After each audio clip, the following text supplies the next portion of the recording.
예, 안녕하십니까. 성주 FM 92.7MHz에서 손정자의 별곡을 학당을 시작하겠습니다. 마음에 와닿는 한마디를 듣겠습니다. 오만으로부터 벗어나게 하는 주문이 있습니다. 나는 늙고 병들고 죽을 것이다. 게으름으로부터 벗어나게 하는 주문, 나는 늙고 병들고 죽을 것이다. 욕망으로부터 벗어나게 하는 주문, 나는 늙고 병들고 죽을 것이다. 원한으로부터 벗어나게 하는 주문, 나는 늙고 병들고 죽을 것이다. 세속에 대한 집착으로부터 벗어나게 하는 주문, 나는 늙고 병들고 죽을 것이다. 인연을 소중하게 만들고 삶을 의미 있게 하는 주문, 나는 늙고 병들고 죽을 것이다. 이 순간이 살아나고 실상을 알게 하는 마법 같은 주문을 종종 외워보십시오. 나는 늙고 병들고 죽을 것이다. 용수 스님의 말씀입니다. 예, 성주군 9개 면소지지 마을의 자연환경과 유래, 문화유적과 또 어떤 성씨들이 집승촌을 이루고 있는지에 대해 알아보고 있습니다. 2부의 소소한 시간에는 시골 사람 야간 완행열차 타고 서울 다녀온 이야기가 준비되어 있습니다. 예, 그러면 금수면 봉두리 마을의 자연환경과 유래에 대한 이야기가 되겠습니다. 봉두리는 봉쇄 봉자에 머리 두자 말리자를 씁니다. 마을 지형상 면소지지 서쪽에 있는 지역으로 성주호에 수몰되기 전까지 초등학교, 농업 분소, 양조장 등이 있어 서부 지역의 교육, 경제, 교통 중심지 역할을 해왔습니다. 특히 이 지역의 중앙으로는 대가천이 흘러 빼어난 경관은 상춘객과 시인 묵객들이 즐겨 찾는 관광 명소로 이름이 났으며, 교통은 가천에서 김천을 연결하는 국지도 59호선과 국도 30호선인 대구 변산간 도로가 이곳을 통과하고 있습니다. 자연마을은 수몰 전에는 구성골, 나래미, 안새출, 바깥새출, 부엉리, 일명 또 창고마을입니다. 범들, 봉성리, 사드레, 노루목 등 9개 마을이 있었으나 성주호 건설로 6개 마을은 수몰되고 안새출과 사드레 마을만 남게 되었습니다. 노루목 마을은 화전민 철거 때 없어졌고요.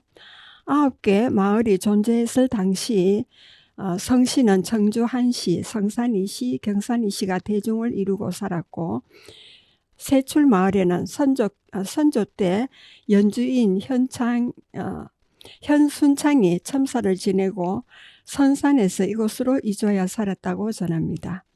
구성골에는 경산인 이형호가 학문에 심취해 만년을 보냈던 곳이라 합니다. 범들에는 선조 때 진사인 청주인 한춘부가 입항하여 그 후손이 이곳과 사들의 마을에 집승촌을 이루고 살았으나 수몰로 흩어졌습니다. 성주호 남수 쪽에는 도지정 기념물인 도룡산성이 있고, 사들의 마을과 구성 내에는 도지정 문화재 자료, 영모재와 구강재가 있습니다. 이 외에도 백운정, 청락정, 봉성제, 삼공정사와 안새출 입구, 동제바위 등이 남아있어 향토사 연구에 중요한 자료로 활용되고 있습니다.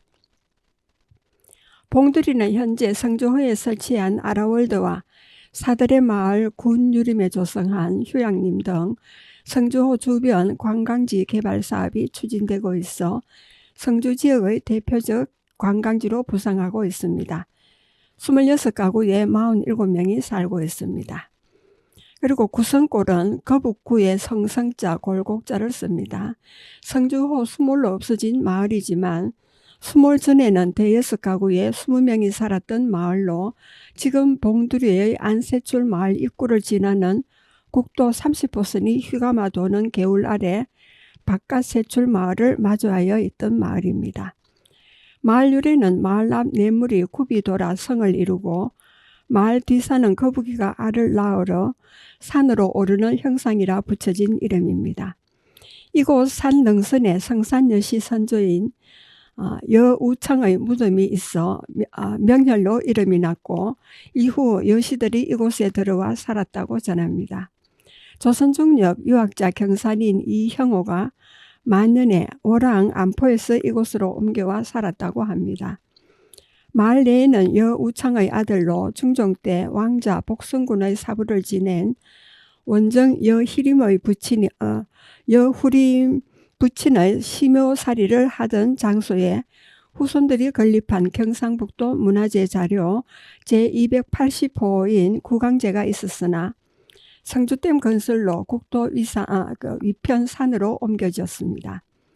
도로변에는 운봉 현 광호를 추모하는 백운정과 성주에 거주하는 유림 후예들이 수개하여 세운 청락정이 성주호가 내려다 보이는 곳에 있습니다. 날래미, 비산이라고도 합니다. 후평 1위 신성리에서 봉두리 세출, 일명 사치라고 합니다. 선비사에 보낼 지자를 씁니다. 로 넘어가는 날래미제 아래 세 가구가 살던 마을입니다. 토지가 좁아 당나무로 질 좋은 한지를 만들어 생계를 이었다고 전해오고 지금은 수물로 사라진 마을입니다. 그리고 안세출, 내사치라고도 합니다. 봉두리 날래미제를 넘어 무학으로 향하는 도로 중간쯤 성주호로 도로가 굴곡을 이루는 북쪽 안쪽에 있는 마을입니다. 마을 안은 얕은 언덕으로 쌓여 있어 도로에서 잘 보이지 않습니다.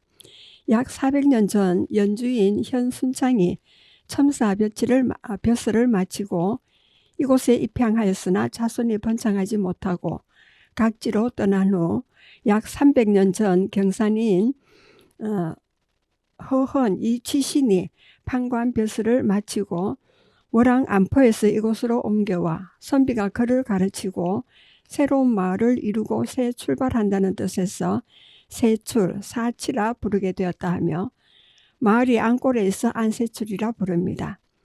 마을에서 뒷산 시루봉을 향해 계곡을 약 4.5km 오르면 작은 폭포가 있는데 세진폭이라는 글자가 새겨져 있습니다.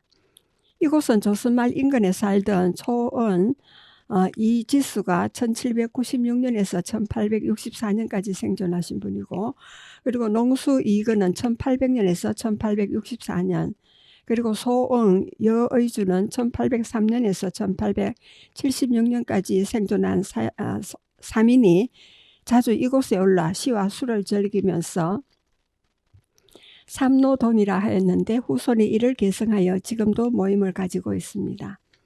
현순창 후손으로 한말 침량 벼슬을 한 운봉 현광호는 시대가 혼란하므로 벼슬을 멀리하고 이곳에 은둔하여 후학을 양성하고 자연과 벗삼아 시인 묵객들과 교유하니 문도와 아들이 그를 추모하여 백운정을 건립하였습니다.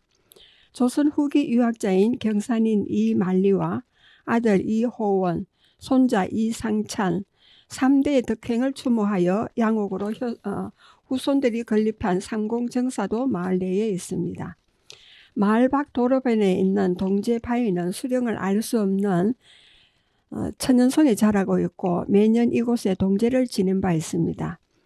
마을 안 개울가에 있는 수고 약 13m 구지뽕 나무와 마을 중간을 흐르는 개울가에 있는 8본의 모감주 나무는 앞으로 보호수로 관리해 나갈 대상입니다. 마을 내에는 베네딕토 수도원이 건립하여 파티마 주간 보호센터를 하며 어려운 사람을 돌보고 있습니다. 마을 동편에는 후평리로 넘나드는 지름길인 톡구제가 있으나 교통 발달로 지금은 사용하지 않습니다. 성시는 경산 이시가 대종을 이루고 있으며 21가구에 인구는 37명입니다. 그리고 바깥세출 또 외사치라고도 합니다. 마을은 안세출 바깥 굴곡진 도로 아래에 있는 마을로 안세출에서 몇 집이 이사오고 타지에서도 이주하여 형성된 마을이고 안세출 밖에 있다 하여 바깥세출이라 부르게 되었습니다.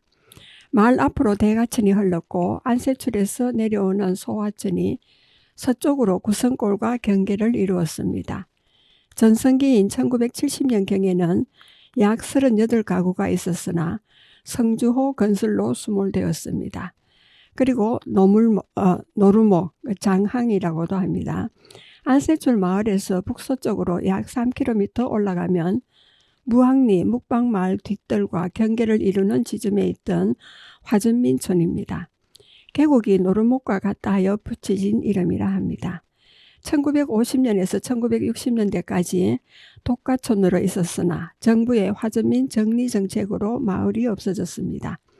그리고 범들, 호평은 범호자에 평평할 평자를 쓰고 또 복호, 엎드릴 복에 범호자를 씁니다. 사들의 마을 서북쪽 산 아래 동북향하여 있었던 마을로 지금은 성주호 건설로 수몰된 마을입니다. 범들이라는 마을 유래는 마을 앞 대가천에 있는 큰 바위가 호랑이가 엎드려 있는 모습과 닮았다 하여 붙여진 이름입니다. 마을에는 약 400년 전 임진왜란을 피해 호서지방에서 이곳으로 입향한 진사 1508년에서 1583년까지 생존한 한 춘부의 후손들이 세거해 왔고 마을이 성할 때는 약 70가구에 인구는 208명이 거주하였습니다. 이 마을과 사들의 마을 사이에는 경상북도 문화재 자료 제281호로 지정된 영모제가 있었으나 수몰로 산 아래 현 위치로 이관하였습니다. 그리고 사들의 사촌 또 사천이라고도 합니다. 성주호가 건설되기 전 봉두리 삼거리에서 무학으로 향하는 도로 남쪽 대가천 위에 놓여진 다리 건너 산 아래 동북향하여 있었습니다. 지금 아라월드 선착장 아래가 마을이 있었던 곳입니다. 마을 유래는 마을 앞 냇가에 깊은 소가 있었는데 냇가에 모래가 많이 쌓이는 곳이라 하여 사들의 사촌, 사천이라 부르게 되었다고 전해옵니다. 마을이 번창할 때는 50여 호가 있었으나 지금은 서너 가구가 전원주택을 지어 기거하고 있습니다.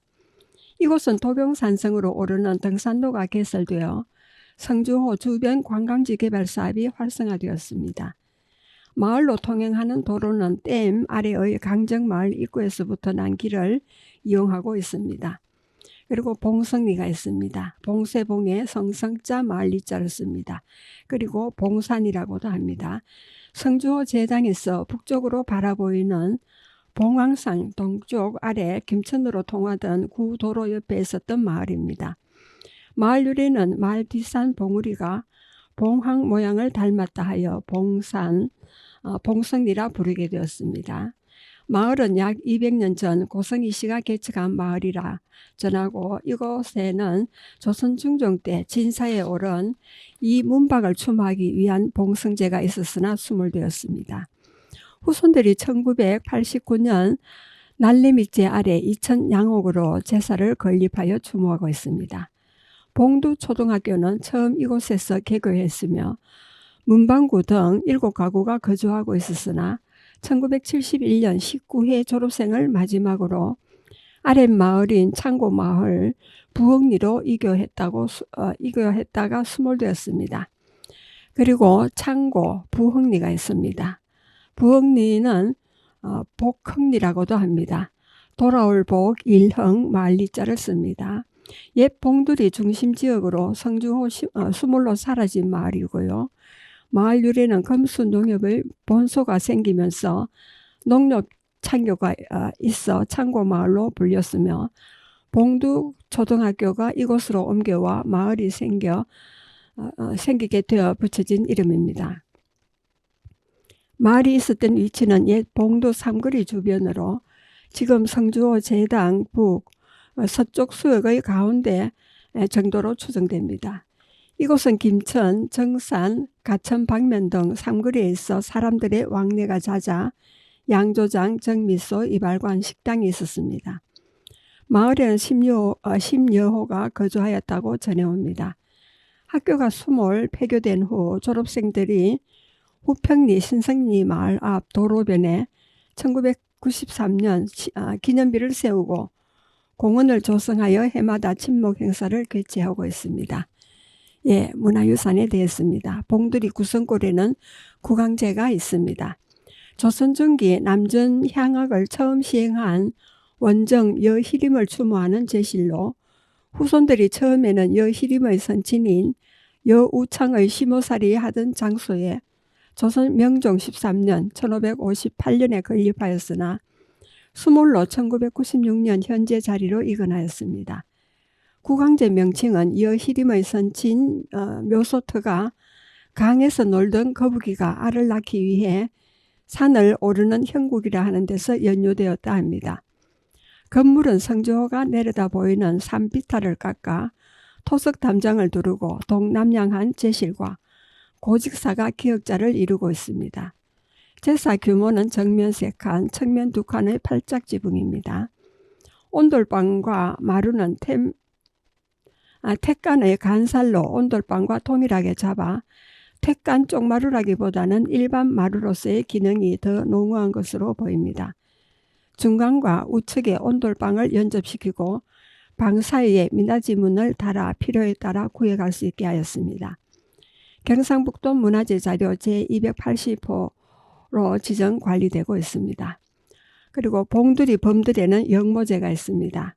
청주 한시 금수 입향조인 1508년에서 1583년까지 생존한 이 춘부를 추모하기 위해 후손들이 1952년 범들과 사들의 마을 사이에 건립하였으나 수몰되어 1996년 현재 위치로 옮겨 세웠습니다.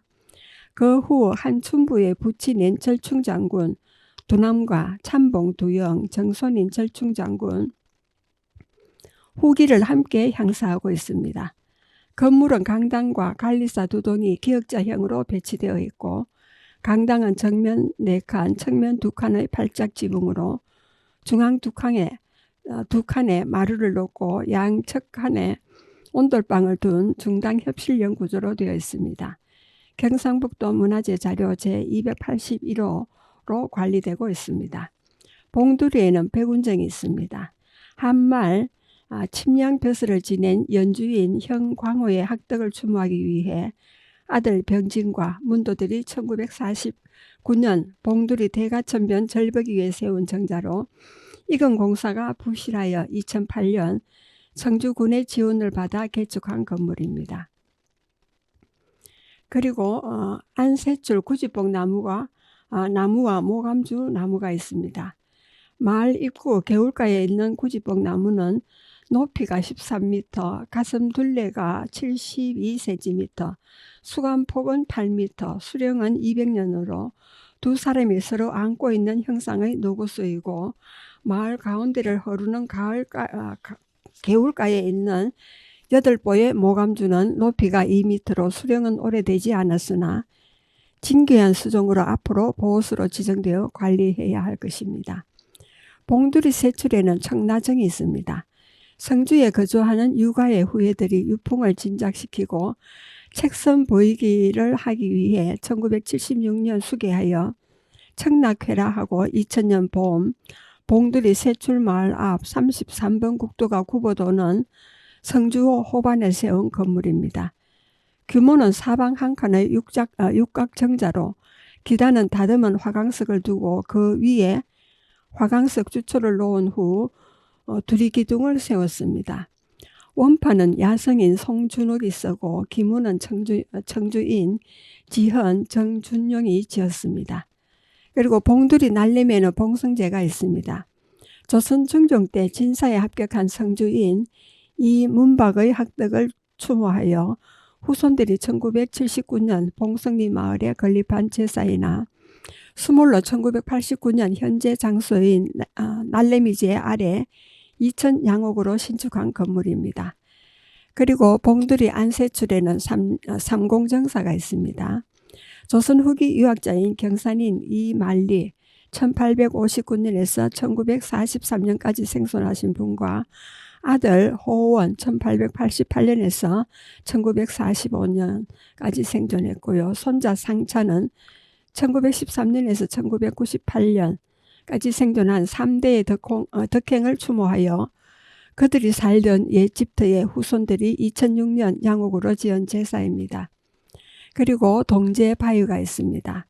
마을 입구 국도가 굴곡하는 곳에 있는 이 바위는 마을의 안녕을 기원하기 위해 동제를 지내던 바위로 마을에서는 동제 바위라 부르고 있습니다.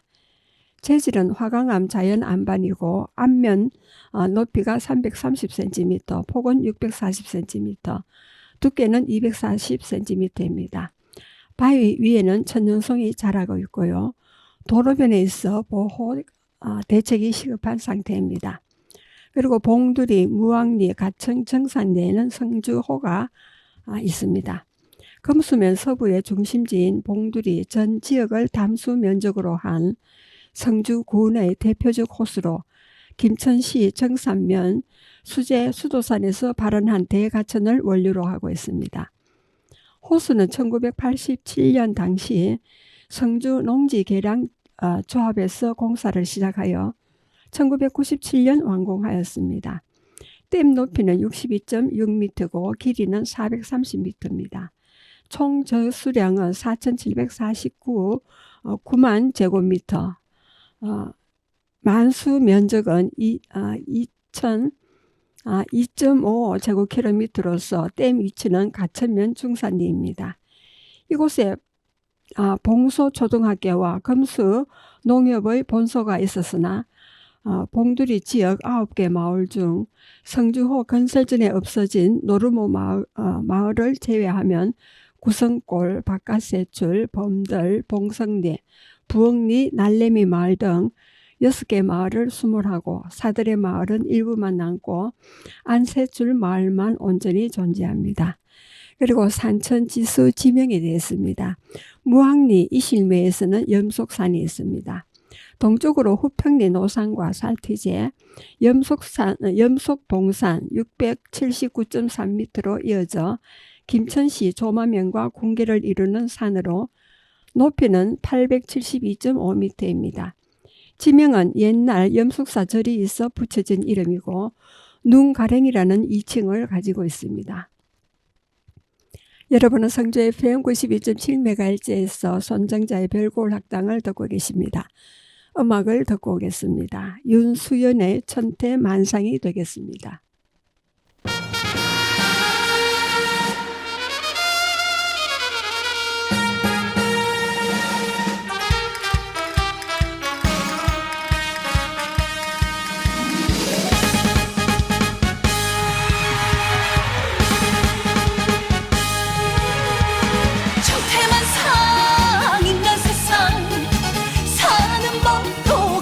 가지 귀천이 따로 있나. 재판한다 판사, 변호한다 변호사, 범인 잡는 형사, 계룡사 내부지도사, 연구한다 박사, 운전한다 기사, 트럭 택시 기차 전차 버스 공모 보저 기중기 요리한다 요리사, 소개한다 중개사, 파마한다 미용사, 간호한다 간호사.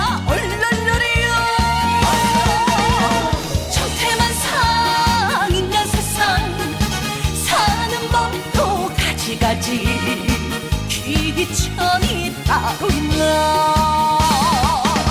값을 판다 술장수, 밥 판다 밥장수, 옷 판다 옷장수, 고기 채소 과일장수, 놀고 먹는 백수, 운동한다 선수, 축구 야구 농구 배구 실업 골프 복싱 태권도, 말을 탄다 기스, 집 짓는다 목수, 돌 깎는다 석수, 고라니 잡는 보수.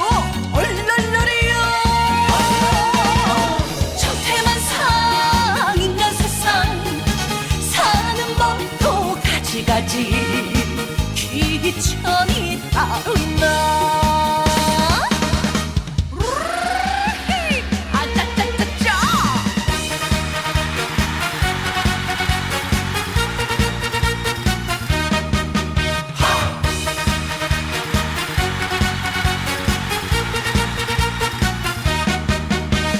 천태만상 인간 세상 사는 법도 가지 귀천이 따로 있나. 설교한다 목사님, 연구한다 스님, 가르친다 선생님, 금 고친다 의사님, 철옹동의 연예인, 나라 지키는 군인, 육군 공군 해군 해병대 특전사 가치자 승격 의경, 공무 보는 공무원, 업무 보는 회사원, 경비 보는 경비원, 청소하는 미화원. 얼얼얼이야. 천태만상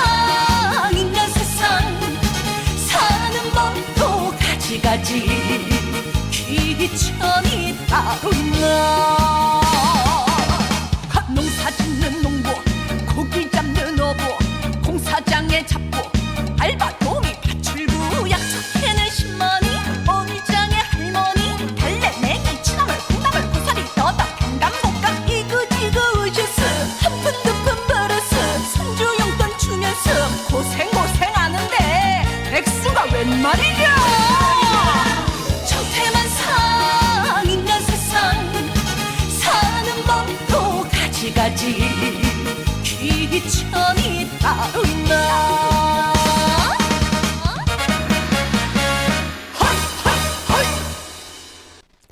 예, 노래 잘 들으셨습니까? 예, 지금부터는 소소한 이야기 시간이 되겠습니다. 시골 사람 야간 완행열차 타고 서울 다녀온 이야기가 되겠습니다. 1975년 봄 경북 함창에 있을 때입니다.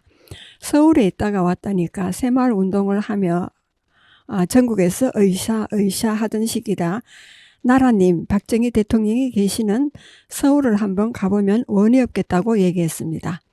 서울을 얼마나 가보고 싶으면 그럴까라는 생각이 들어 그럼 경비가 많이 들기 때문에 미리 적금해서 준비하고 있으라고 했습니다. 참가자를 모집하니 27세부터 72세까지 여성 48명과 남성 1명 모두 49명이 지원하여 인솔자 저까지 50명이었습니다. 어떤 방법으로 갈 것인지에 대한 상의를 하니 의견이 둘로 나뉘었습니다. 모임의 간부들은 멀미 때문에 기차로 가자는 의견이었었고 대부분은 버스를 대절해서 가자는 의견이었으나 결국 기차로 가기로 결정이 났습니다.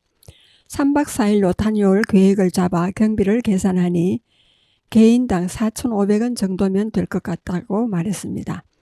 그 돈으로는 안 된다며 각자 5,000원씩을 내어야 한다며 회비 5,000원씩을 거뒀습니다. 가는 차표는 함창에서 저녁 기차로 김천까지 가서 기다렸다가 부산에서 서울로 올라가는 밤 완행열차편으로 용산역까지 가기로 했습니다. 성당에서 가는 것이라 한국의 가톨릭 성지인 절두산 성지와 사제가 되기 위해 교육받는 가톨릭 신학대학교 그리고 김수환 추기경님이 계신 명동대성당 당시 동물원이 있었던 창경원 최신 놀이기구가 설치된 어린이 대공원 마지막으로 1972년에 세워진 임진각을 가기로 계획하였습니다. 출발 전 혼자 상경해서 사전 답사 겸 버스 대절을 서울에 아는 분께 부탁하고 절두산 성지 부근에 1박할 여관을 예약하고 내려왔습니다. 갈 때와 내려올 때는 밤 기차로 오가기 때문에 기차에서 2박을 하고 1박은 여인숙에서 자기로 했습니다. 인원이 많아 한 조를 친인척 3-4명으로 그룹을 짓고 조장을 정했습니다. 바쁜 농사철이 아니라 짬짬이 쑥을 뜯어 신학교에 가지고 갈 쑥떡을 준비하기도 다니면서 간식으로 먹을 백떡도 조별로 준비했습니다. 참가자 49명의 회비가 5,000원씩 모으니 24만 5천원이었습니다. 거금이라 혼자 가지고 다니다 분실하게 되면 여행에 차질을 빚기 때문에 경비를 분산했습니다. 총무에게는 왕복 기차비를, 회장에게는 식비를, 부회장에게는 각 곳의 입장료와 간식비 등을 나누어 주어 책임지고 잘 다녀올 수 있도록 경비를 부담하고 저는 여유 경비 일부만 지녔습니다. 출발하기 일주일 전 기차 단체표 구입을 하라며 총무를 보냈더니 영무원이 당일 1시간 전에 오면 된다고 해서 그냥 돌아왔습니다. 당일 단체 차표 구입을 위해 다녀오더니 총무가 화가 잔뜩 나 있었습니다. 표 구입을 하지 못한 줄 알았더니 단체 50명이 가면 2명은 무임승차를 할 수 있고 전체 10% 할인까지 받으니 거기서 남는 경비를 영무원과 나누어 먹자고 해서 화가 났다고 했습니다. 출발할 때 책임자가 인사할 때니 그때 보자고 말하고 단체 차표를 구입해 왔다고 했습니다. 영무원 얘기를 들었지만 출발도 하기 전에 영무원 떼주고 하면 장거리 여행에 경비가 어떻게 될지 모르는데 회비를 쓸 수가 없었습니다. 모른 척하고 저녁 기차로 김천을 향해 출발했습니다. 김천역에 도착하여 잘 다녀올 수 있도록 조장의 말을 잘 들을 것과 사정이 있으면 즉시 조장에게 말하여 행동하도록 했습니다. 김천역에는 우리 단체 말고도 개인으로 기차를 기다리는 사람들이 많았습니다. 부산서 서울까지 가는 동안 모든 역에 정착하는 12칸 완행열차인데 만원이었고 군인들도 휴가를 가는지 많이 타고 있었습니다. 조별로 타려고 했지만 짧은 시간에 모두 승차하기에는 시간이 없어 일단 모든 객차에 올라타라고 했습니다. 모두 성차한 것을 확인한 후 마지막으로 저도 마지막 칸 뒷문으로 성차했습니다. 다음 역에 기차가 서면 내려서 다음 칸으로 이동하여 일행을 확인하며 12칸 열차의 각 칸을 다니며 누가 타고 있는지 확인하느라 용산역까지 밤새도록 얼마나 돌아다녔는지 모릅니다. 서울이 가까워지니 빈자리가 생기기 시작했습니다. 빈자리가 생기면 일행을 앉히고 마지막으로 저도 자리에 앉아 잠시 눈을 붙이니 아침 7시경 날이 밝으며 기차가 용산역으로 진입하고 있었습니다. 그때 총무가 얼굴이 사색이 되어 찾아왔습니다. 왜 그러냐 물으니 큰일 났다며 죽을 죄를 지었다며 상경하는 차표를 봉투에 담아 주머니에 넣고 일행을 찾아다니다 소매치기 당했다는 것입니다. 그 순간 떠오르는 생각이 한두 명도 아니고 50명이나 되는 단체인이 무임승차하지 않은 것은 즉시 알 수 있고 출발역에 전화하여 승차표 구입 여부를 확인하면 문제 해결은 잘 될 것이라는 생각이 들었습니다. 일행들은 모두 내려 한 곳에 모여 있으라 하고 여군에게 가서 승차표를 분실했는데 출발역에 확인해보고 선처를 바란다는 이야기를 했습니다. 승무원은 안 된다며 차비를 2배로 지불하고 나가라는 얘기를 완강하게 했습니다. 우리는 시골에서 나라님 계시는 서울 구경 한번 하는 것이 소원이라 어르신들이 졸라서 몇 달 적금하여 왔는데 차비를 2배로 낼 수 없는 상황이니 사정을 참작해달라며 애원했습니다. 일행은 복잡하니 모두 역 밖으로 나가 있으라 하고는 저를 작은 방에 데리고 가서 혼자 두고 나가버렸습니다. 아마 그 사이 출발역으로 연락을 했던 것 같은데 출발역에서도 돈 한 푼 주지 않고 떠났는데 그곳에서 사고가 났으니 알아서 하라는 말을 한 모양이었습니다. 일행을 역과 절두산 성지와 가까운 가톨릭에서 운영하는 유치원으로 회장단이 인솔하여 가서 아침 식사를 하려며 부탁하고는 할 수 없이 봉투에 돈을 아주 조금 담았습니다. 영무원들은 아침에 한 건 생겼으니 밤샘 근무자들끼리 받은 돈 챙길 생각으로 있는데 영무원들 교대 시간에 낮 근무자들이 알게 되면 챙길 돈이 줄어들 것 같으니 저를 데리고 더 구석진 곳으로 갔습니다. 돈 봉투를 주니 반기며 받더니 즉시 다른 영무원에게 넘겨서 돈이 얼마가 들어있는지 확인하고는 고개를 저으며 자기들이 원하는 돈이 아니라는 표시를 서로에게 전했습니다. 그러고서는 안 된다며 다시 차비를 2배로 내라면 윽박질렀습니다. 날 잡아잡수소 하는 심정으로 가만히 있는데 조금 있으니 다른 영무원이 헐레벌떡 달려오더니 제가 건넨 돈 봉투까지 돌려주고 책임자를 즉시 보내주라는 말을 했습니다. 무슨 일인가 했는데 진작 말씀하시지 그랬느냐며 송구하다며 쩔쩔매고 있었습니다. 저는 무슨 영문인지도 모르고 풀려나왔는데 차표를 잃어버린 총무의 친척 남동생이 남산 정보부에 근무하고 있었습니다. 총무가 자기 잘못으로 인솔자가 역에 잡혀 있으니 도와달라는 전화를 했는데 교대 시간이라 바쁘니까 동생이 아랫사람에게 연락하려며 부탁했던 모양입니다. 정보부에 연락을 받은 영무원들이 이런 관행인데 뭐 이런 거 가지고 남산에서 간섭하느냐며 넘겼던 모양입니다. 인솔자인 제가 역에 갇혀 아무것도 하지 못하고 있으니 총무가 사정하여 다시 동생에게 전화를 했답니다. 동생이 직접 시골 사람들 서울 구경 왔는데 서울 인상 나쁘게 만들었다며 야단을 쳤다고 합니다. 그때야 머리를 조아리며 선처를 구하고 저를 풀어준 것이었습니다. 돌아갈 때는 출발 1시간 전에 역에 도착하여 자기를 찾으면 아주 편하게 모시겠다며 오라고 했습니다. 한양 도착부터 좌충우돌하며 시작한 여행이 앞으로 어떻게 될지 걱정이 되었습니다. 아침을 먹고 예약한 버스를 타고 먼저 가톨릭의 성지인 절두산을 갔습니다. 마포구 합정동 절두산 천주교 순교 성지는 사형터였습니다. 대원군이 자신의 쇄국 정책을 버티기 위해 절두산에서만 무려 1만 명 이상의 신자들이 목숨을 잃었다고 추산되는 곳입니다. 선참 후계, 먼저 자르고 본다는 식으로 무명의 순교자들이 아무 재판이나 절차도 없이 광기 어린 칼 아래 머리를 떨구었고 그래서 30여 명을 제외하고는 아무런 기록이 남아있지 않습니다.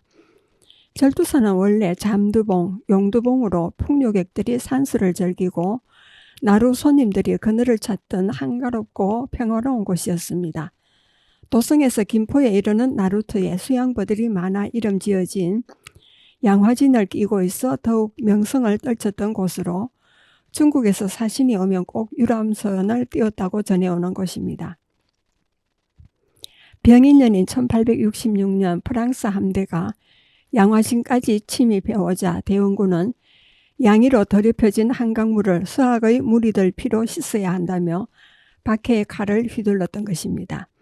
대원군은 천주 교도들의 처형지를 이전의 서소문 밖 내거리와 세남토에서 프랑스 함대가 침입해왔던 양화진 근처 잠두봉을 택함으로 침입에 대한 보복이자 서양 오랑캐에 대한 배척을 표시했습니다. 그래서 지명이 누의 머리와 같이 생겼다 하여 붙여진 잠두봉에서 머리가 잘린 산이란 뜻으로 절두산이 되었습니다. 절두산은 기념성당과 지하에 순교자 유해와 유물이 전시되어 있는 기념관이 있습니다. 그리고 두 번째로는 가톨릭 신학교를 가서 신학생들에게 숙덕을 전하고 신학교 교정을 둘러보며 정원을 산책하는 신학생들에게 우리가 경북 함창에서 왔다는 소개와 인사를 나누기도 했습니다. 신학교는 1821년 순조 21년 충남 당진에서 출생한 김대건과 최양업, 최방재 3명 모두가 15살의 신학생으로 선발되었으나 조선에는 신학교가 없어 교육을 받을 수 있는 가까운 포르투갈 영이었던 마카오로 보내졌습니다. 마카오는 서방 국가들의 극동 무역 전초 기지이자 유럽 선교사들의 극동 선교 거점 도시로 신학생을 교육시킬 수 있는 신부들이 있었습니다. 김대건과 최양업, 최방재는 육로로 1837년 6월 7일 마카오에 도착해 교육을 받기 시작합니다. 최방재는 1년 만에 풍토병으로 죽고 김대건과 최양업만 1942년까지 중등 과정의 일반 교육을 포함해 철학과 신학을 공부했습니다. 김대건은 1845년 1월 프랑스 선교사들의 조선 입국을 위해 사제가 되기 전 단계인 부제로 귀국하여 박해로 피폐해진 조선 천주교회를 수습했습니다. 그리고 상해로 건너가 1845년 8월 17일 페레올 주교로부터 사제 서품을 받아 최초의 한국인 신부가 되었습니다. 같은 해 10월 조선에 입국한 김대건 신부는 1846년 9월 15일 외국 선교사 신부님 입국 경로를 알아보던 중 체포되어 신부가 된 지 1년 1개월, 13개월 만에 참수를 당하신 분입니다.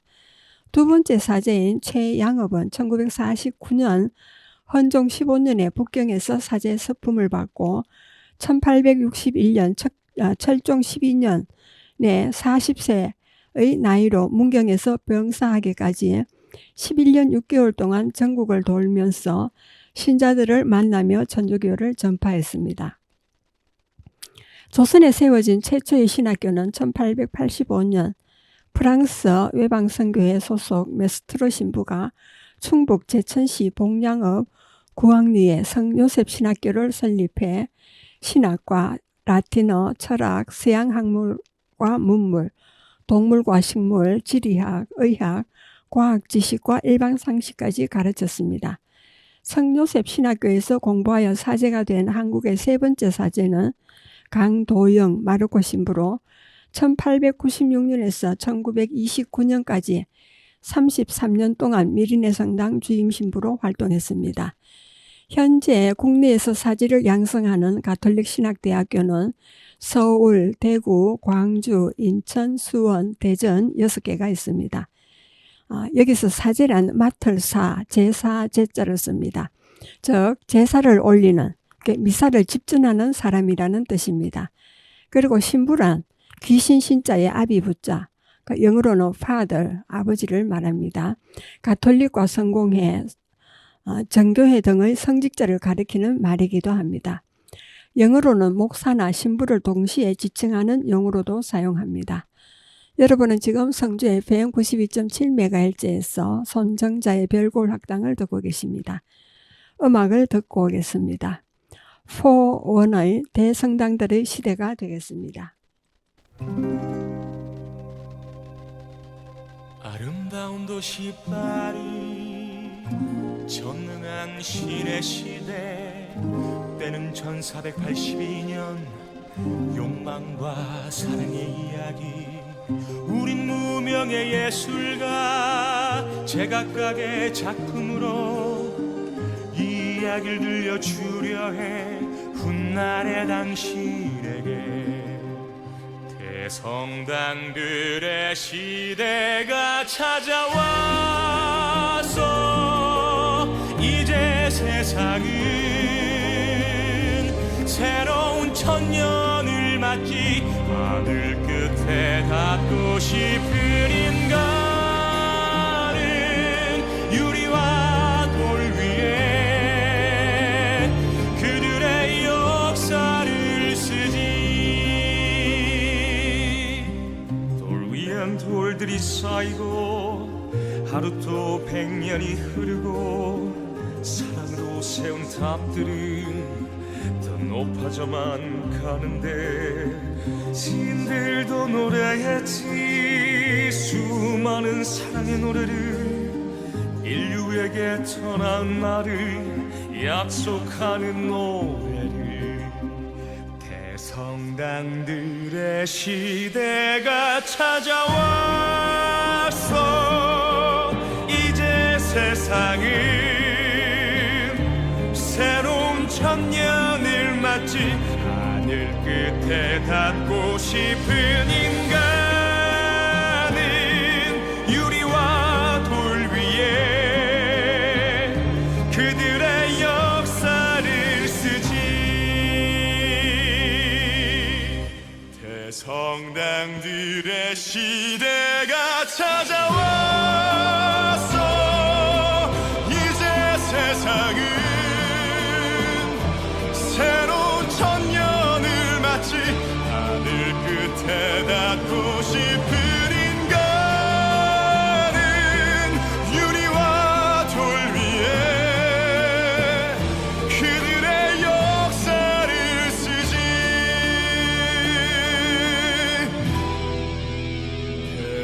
대성당들의 시대가 무너지네. 성문 앞을 메운 기교도들의 무리 그들을 성 안으로 들게 하라. 이 세상의 끝은 이미 예정되어 있지. 그건 2000년이라고.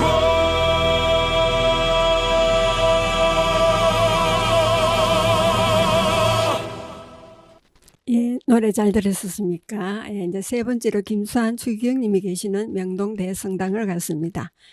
성당에 도착하니 마침 성당에서 혼배미사를 마치고 계단식으로 된 긴 의자에 올라서서 가족 단체 사진을 찍고 있었습니다.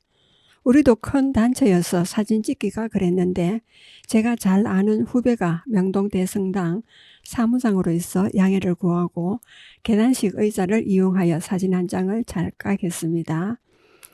서울대교교 주교자 명동 대성당은 우리나라 최초의 성당이고 한국천주교회의 상징입니다.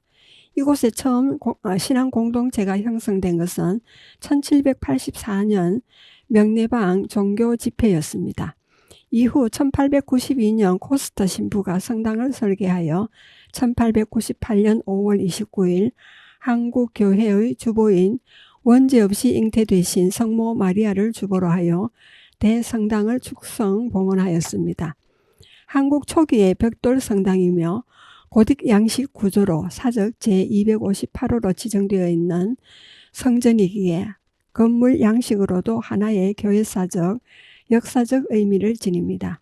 대성당의 평면은 라틴 십자가형 삼랑식이고 성당 높이는 23m, 종탑 높이는 46.7m이며 장식적 요소를 배제한 순수 고딕 양식으로 지어졌습니다.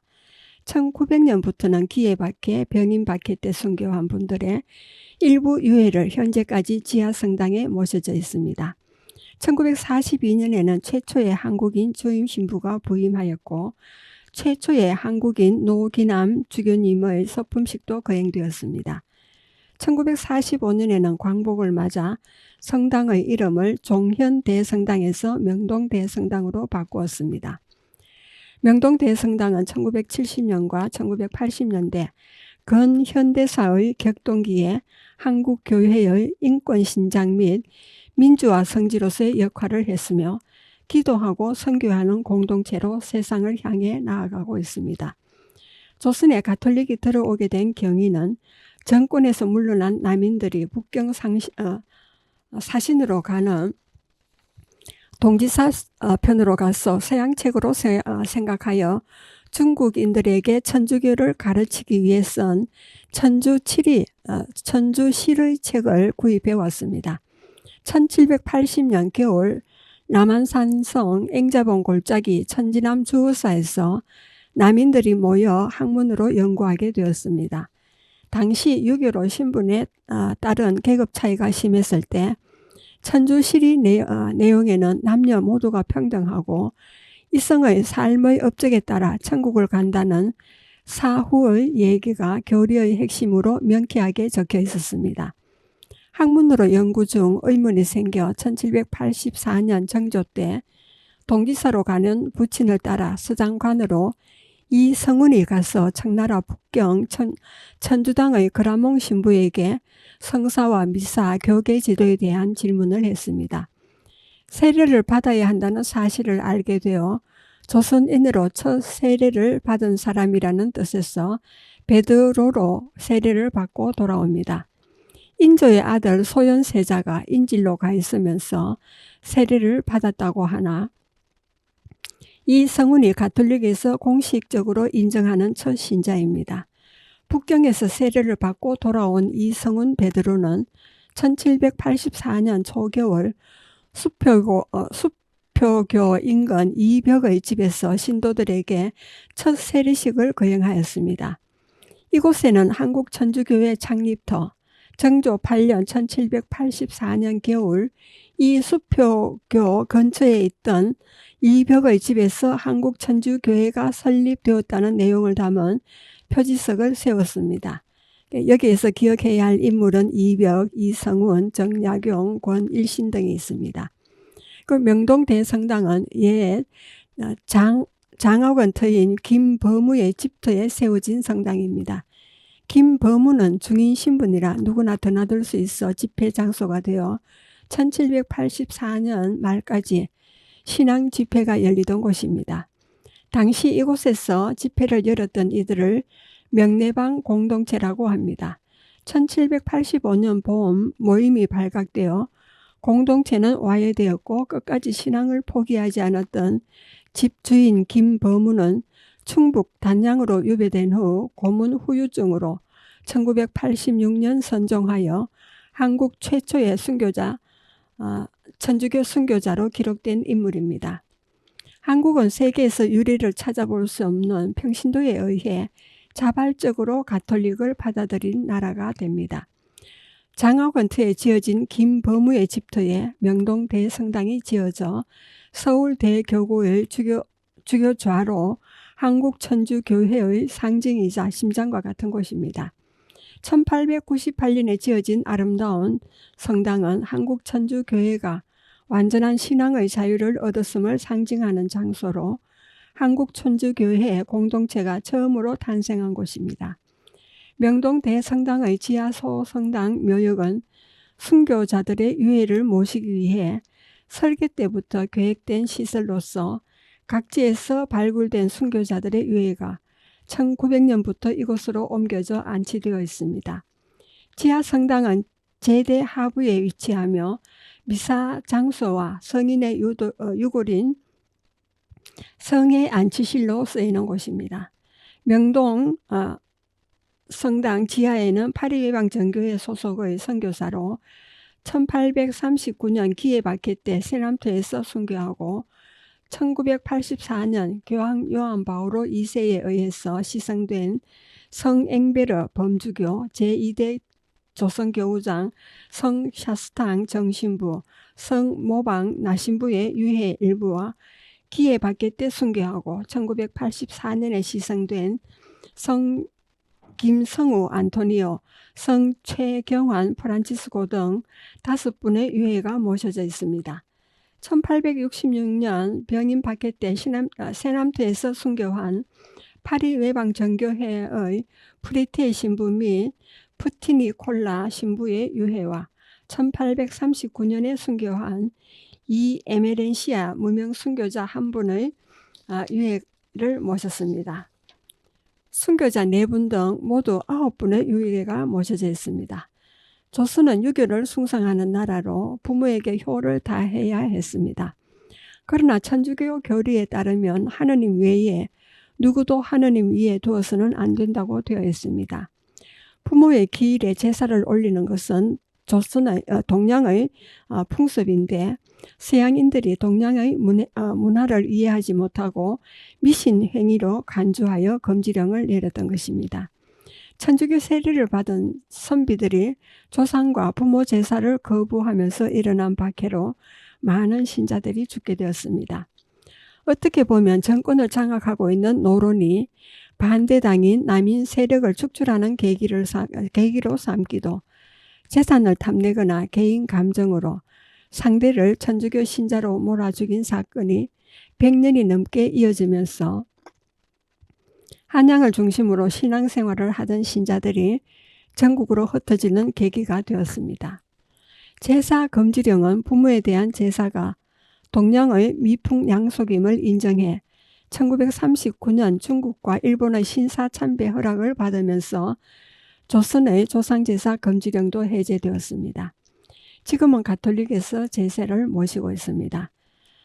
그리고 저의 사촌 남동생 내외가 교회를 열심히 다니고 있었는데 하루는 숙부께서 교회 다니는 며느리를 불러 성당에서는 제사를 모신다는데 제사를 지내주었으면 한다. 같은 하느님을 믿는 것이 아니냐며 그러니 앞으로 성당에 다니면서 제사를 지내달라는 부탁을 하고 돌아가셨습니다. 그 뒤에 동생이 부친의 말씀을 따라 성당으로 옮기고 가족 모두 열심히 다니면서 활동을 하고 있습니다. 그리고 명동성당을 둘러보고 난 뒤에 4번째로 어린이 대공원으로 갔습니다. 입장료를 내고 들어가니 공원에는 크고 작은 최신식 놀이기구들이 많았습니다. 각자 타고 싶은 놀이기구를 타보기로 했습니다.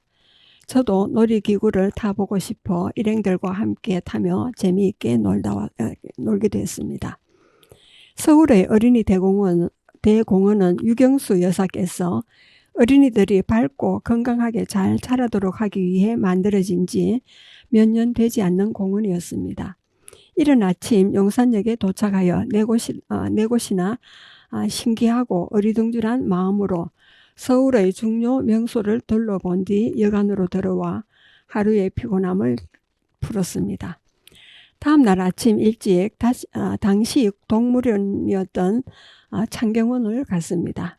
벚꽃 놀이 겸 동물원 구경을 하기 위해서지요. 벚꽃이 허드러지게 피어 있었고 동물원도 있었습니다. 인원이 많은데 벚꽃 구경꾼들이 전국에서 많이 몰려와서 창경원은 복잡했습니다. 조원끼리 서로 손잡고 다니며 헤어지지 않도록 주의를 했지만 저를 따라오는 그룹과 중간에 둘로 나뉘게 되었습니다. 방송으로 경북 함창에서 온 사람들은 모두 입구로 모이라는 방송을 몇 차례 하고 나서야 모두 모였습니다. 대절한 버스는 45인승인데 50명이 갔으니 자리가 부족했습니다. 시골 사람이라 시내 노선 버스를 우리가 대전한 버스로 착각하여 자리를 잡기 위해 정신없이 타고 있었습니다. 우리 차가 아니니 내리라고 사정해서 겨우 내렸습니다. 대절한 버스가 뒤쪽 주차장에 있다가 조금 늦게 입구로 와서 이런 일이 벌어진 것이었습니다. 그리고 마지막 코스로는 임진각을 갔습니다. 경기도 파수시 문산읍 마정리에 있는 안보관광지, 정식 명칭은 임진각 국민관광지이나 보통은 임진각 또는 임진각 국민관광지의 일부인 임진각 평화누리공원으로 부릅니다. 1972년 북한 실향민을 위해 당시의 일본 국도를 따라 민간인이 갈 수 있는 가장 끝 지점에 세웠습니다. 1975년에 갔으니 세워진 지 몇 년밖에 되지 않은 때라 우리 일행은 더 많은 감명을 받았습니다. 해태 제가에서 당시 돈 8천만 원의 공사비를 들여서 세웠고 영건평 750평에 이른다고 소개했습니다. 이후 다양한 시설들이 들어서면서 지금의 모습을 갖추게 되었습니다. 군사 분계선에서 7km 남쪽에 있는데 공동경비구역인 판문점과는 다르게 복잡한 승인 허가 절차를 하지 않아도 되는 곳이라 경기도 내에서 외국인들이 가장 많이 찾는 곳입니다. 마지막 코스를 둘러본 뒤 용산역 가까운 곳에서 저녁을 먹고 여유있게 역으로 가서 역무원을 찾으니 일반 승객과는 별도로 기다리라는 말을 했습니다. 열차 중간 칸을 다른 승객은 들어가지 못하도록 막고는 우리 일행을 위해 기차 한 칸을 모두 내어주었습니다. 부디 조심해서 잘 내려가라는 인사를 역장님이 직접 나와서 배웅해 주었습니다. 다른 칸에는 승객들이 입석으로 만원인데 우리들은 여유있게 자리에 앉았습니다. 이틀을 정신없이 다니다 마지막으로 열차에 앉으니 온몸에 쥐가 나서 바닥에 신문지를 깔고 좀 쉬고는 정신 차려 의자에 앉을 수가 있었습니다. 밤 기차로 김천에서 내려 다시 함창으로 가는 기차를 갈아타고 아침에 도착했습니다. 오가는 길에 2박을 기차에서 자고 1박만 여관에서 잤으니 덕분에 경비도 많이 절감되었습니다. 50명 모두 사고 없이 잘 다녀올 수 있어 감사했습니다. 성당에서는 서울에서 기차표 잃어버려 고생한 얘기를 영무원들에게 듣고 많은 걱정을 하고 있었습니다. 경비 계산을 하니 각자 4,200원이 들었습니다. 800원씩을 돌려준다고 했더니 받지 않겠다며 이제 죽어도 원이 없다며 필요한 곳에 사용하라고 했습니다.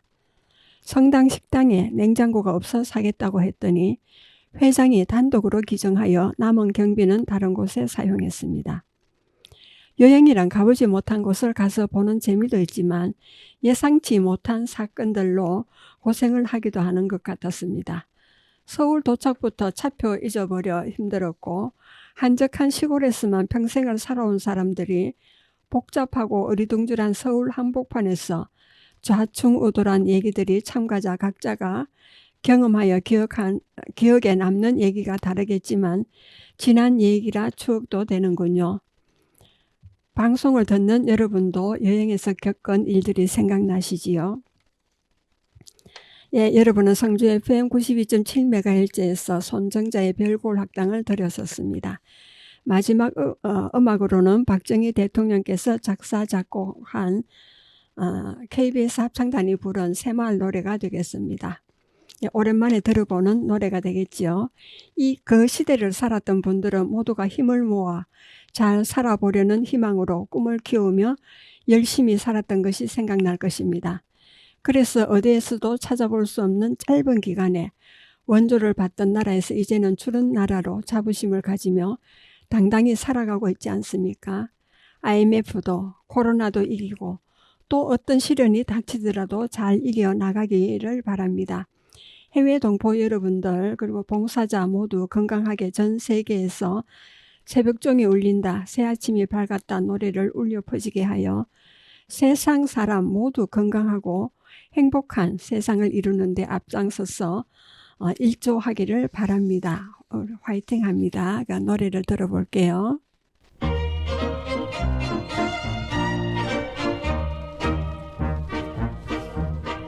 새벽종이 울렸네 새아침이 밝았네